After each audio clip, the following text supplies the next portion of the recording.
So what you can also do inside of CapCut is apply out different filters onto videos or the media. So to do that, over here on the left hand side, you can access out filters, as you can see right here. And there's different sort of filters that you can select from. For example, there's like live filter right here.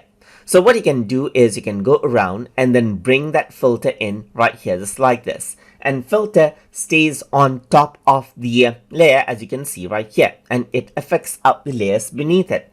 So in the live one filter, you can see that it warms out the video beneath it. You can go around and decrease or increase out the intensity, as you can see right here, just like this. So this is what you have. I can go around over here and change, let's say for example, milky green right here, and you can go around, keep effect on top of effect as well for double effect, or you can go around and see that this is what you have, and you can go around, control out the intensity as well. So effects is apart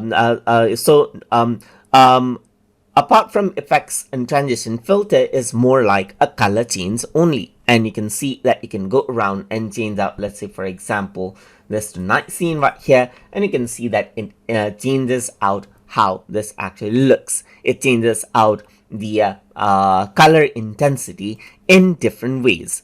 There's like let's say dark brown right here and hue saturation, as you can see. So there's flipped, as you can see right here. So if I were to go around and decrease and increase out the intensity, then this is how it seems, as you can see.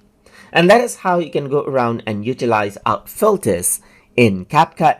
So I hope you guys learned something as always. And as always, please like, comment, share, and subscribe.